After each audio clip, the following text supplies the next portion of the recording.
बच्चों, डी.लेड third semester के syllabus के अनुसार अनुपात और समानुपात के संबंध में आज हम अध्ययन करेंगे।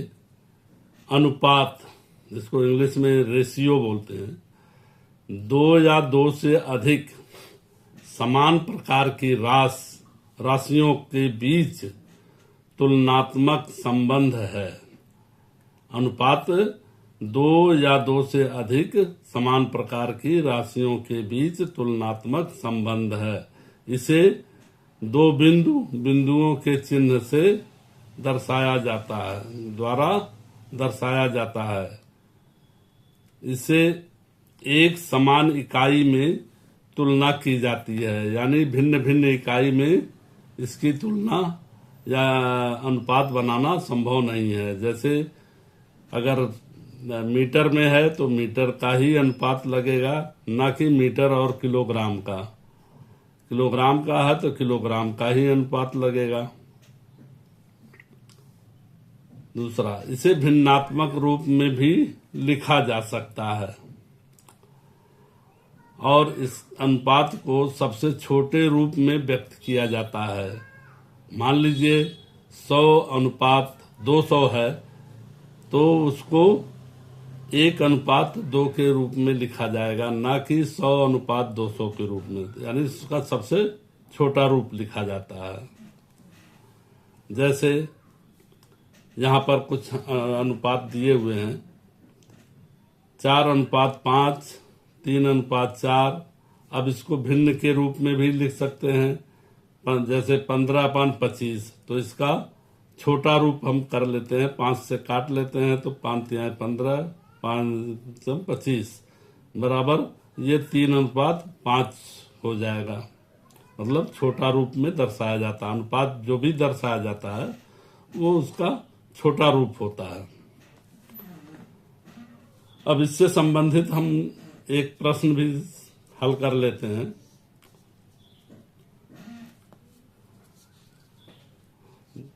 दो संख्याओं का अनुपात 7:11 है। यदि उसका अंतर 48 हो तो वह दोनों संख्या बताएं और उनका योगफल बताएं। तो यहाँ पर हम मान लेते हैं, यहाँ पर अनुपात कितना है, 7 और 11 का है।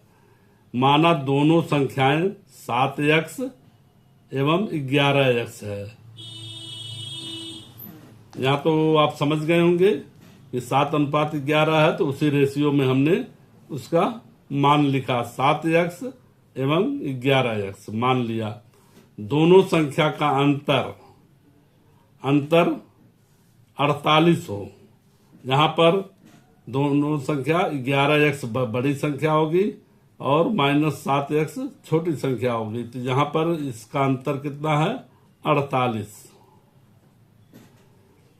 तो यहाँ 11x में से 4x गया, 7x गया तो 4x बचा। 4x बराबर 48। तो यहाँ x बराबर क्या होगा, 48 अपान इधर 4 इधर आ जाएगा, नीचे हो जाएगा। इसको बराबर 4×4, 4×2=8, 12 हो जाएगा। x बराबर क्या मात्रा हो गई, 12। अब यहाँ हम छोटी संख्या क्या है, 7x का मान निकालें। तो यहाँ पर हम 7 × x का मान कितना है, 12। तो 12 रख दें तो इसको हम क्या लिख सकते हैं, 12 अच्छा 60 12 72 12 84। यहाँ मान हो जाएगा इसका 84। छोटी संख्या क्या होगी, 84 हो गई। अब बड़ी संख्या को देखते हैं। बड़ी संख्या, अब यहाँ पर 11x है तो 11 × 12, 11 × 12 क्या हो जाएगा। अब इसका मान निकाल लीजिए तो कितना हो जाएगा,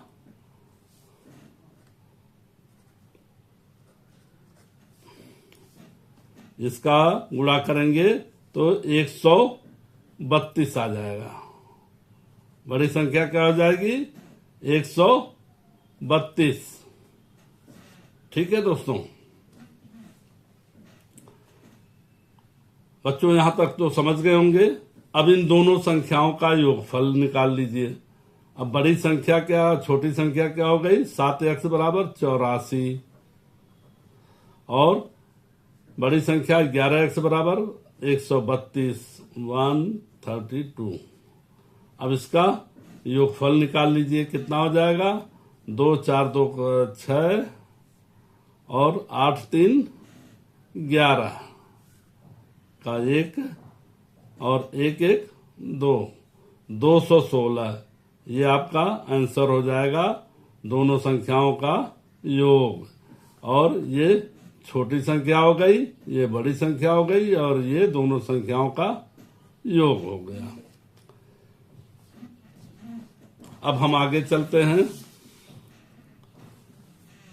समानुपात, प्रोपोर्शन।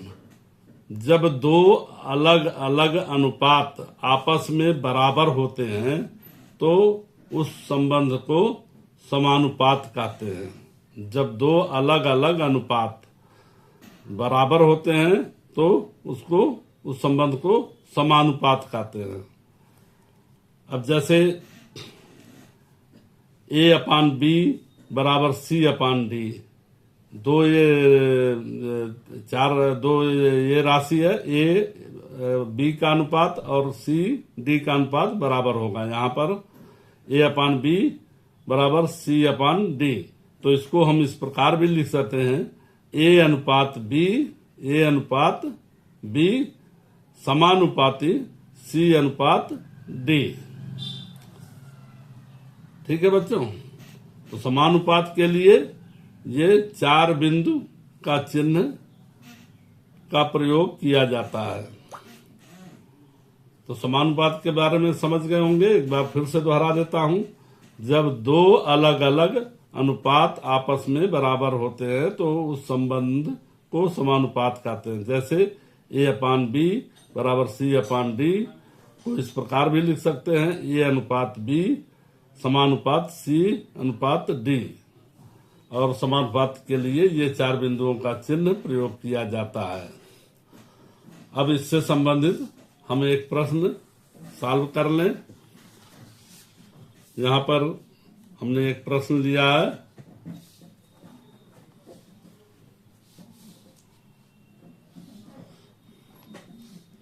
यदि 4:9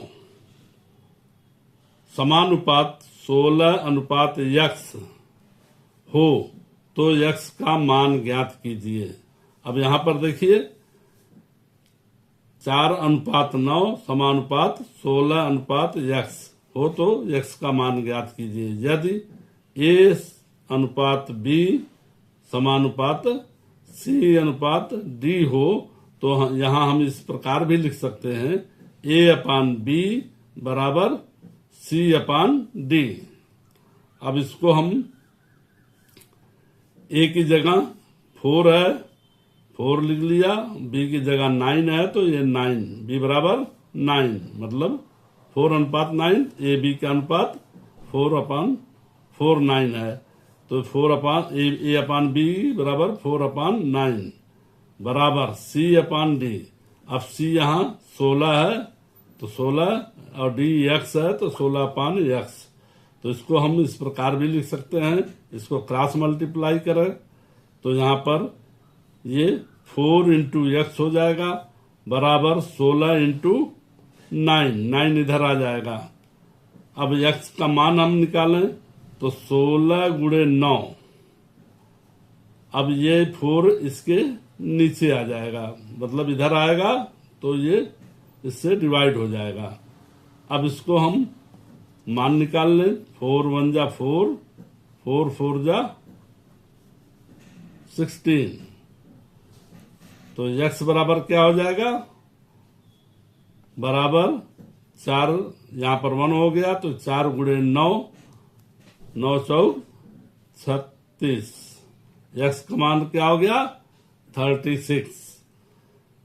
ठीक है बच्चों, ये हमने आज अनुपात और समानुपात के बारे में आप लोगों को ये वीडियो बनाया है। इसको देखें और इसको लाइक करें और साथ ही साथ अपने दोस्तों को शेयर करें ताकि आपके दोस्त इसको ज़्यादा से ज़्यादा लाभ उठा सकें। हम अगला वीडियो जो है आपका ये अनुलोम समानुपात और अगला जो है व्युत्क्रम समानुपात के बारे में, प्रतिलोम या व्युत्क्रम समानुपात के बारे में अगला वीडियो जारी करेंगे। धन्यवाद दोस्तों।